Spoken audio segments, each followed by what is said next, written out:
Hey, what's up, everyone? Welcome to this holiday edition of 5 Minutes of Management. As always, I'm Frank Coleman here with Rick Bell.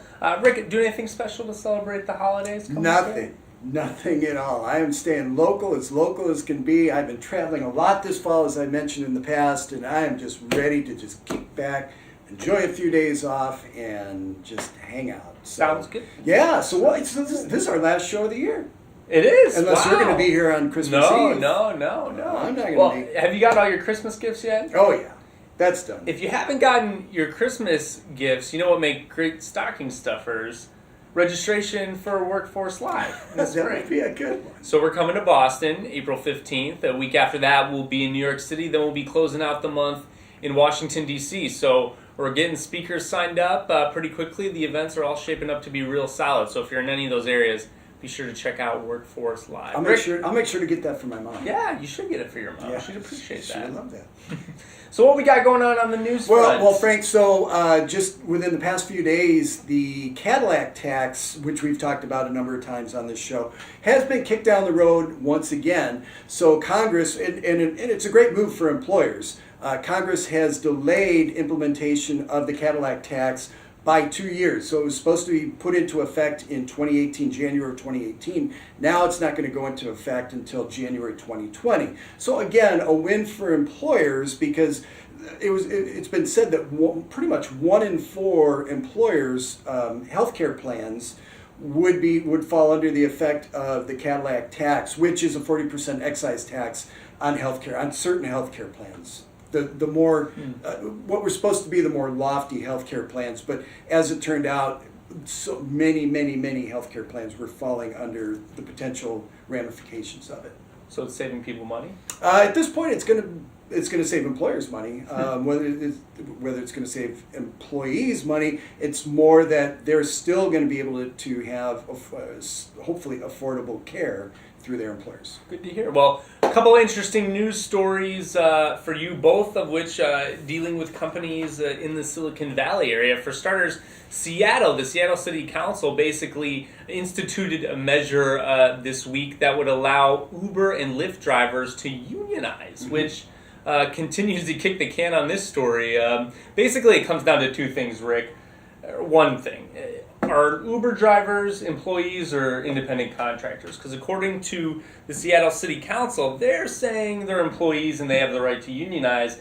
Uber and Lyft, on the other hand, disagree. They think that the drivers are independent contractors and therefore, by federal law, are not allowed to collectively bargain. Well, and it sounds to me like it's more in Uber's court right now, so to speak, that they're the ones who have to pretty much, like you've mentioned in the past, cave in to say that they truly are employees, and then it's like the unions can go in and try to unionize these employees. Now, whether that, to me, just what I see of it, I kind of think it's a very symbolic act on the part of the city council, saying it's just like, we feel like you're employees. Whether Uber feels like you're an employee, that's up to them. I think this is going to ultimately go to the Supreme Court. We've seen a number of these little instances, California's Labor Commission, now the Seattle City Council, starting to sort of make headlines with some of these rulings that are really driving home the fact that this is a thorny definition that isn't exactly clean cut. I wouldn't be surprised if in the next 2 years this goes all the way to the Supreme Court, and it'll be interesting to follow to see what the classification ultimately is. Concur. So, Rick, we both live in houses. Last time I checked.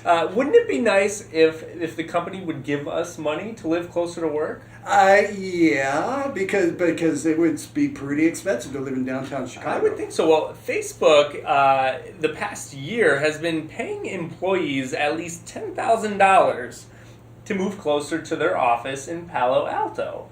And what's more, some Facebook employees with families to support could earn a one-off payment of $15,000 or more for housing costs. So, Rick, as we all know, the housing environment in Silicon Valley is just ballooning.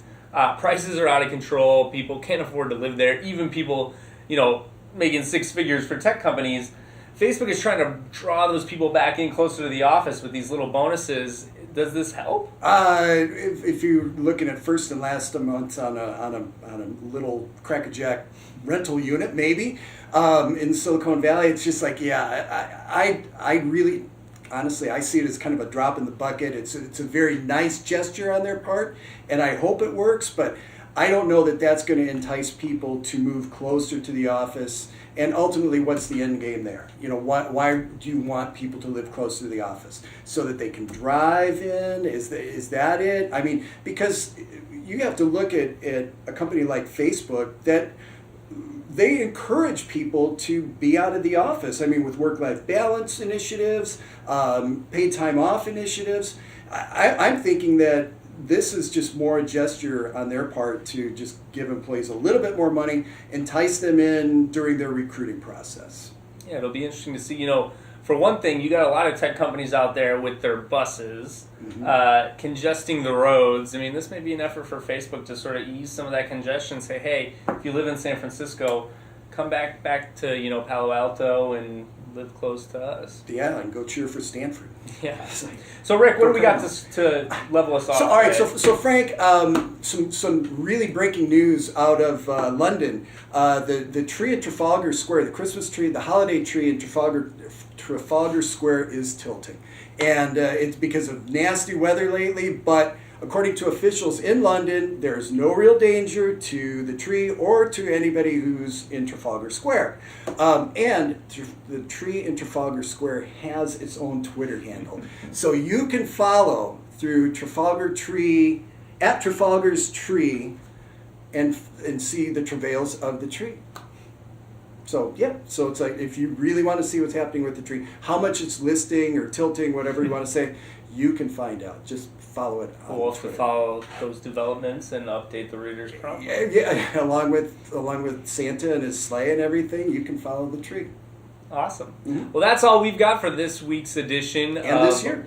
This year's edition, last edition of Workforce Live. 5 Minutes Management. But be sure to register for Workforce Live. Stuff that's stocking with registration. Rick's mom's going to be there. I'll tell Mom. So that's all for us. For Frank Coleman, we got Rick Bell. We'll see you guys next year.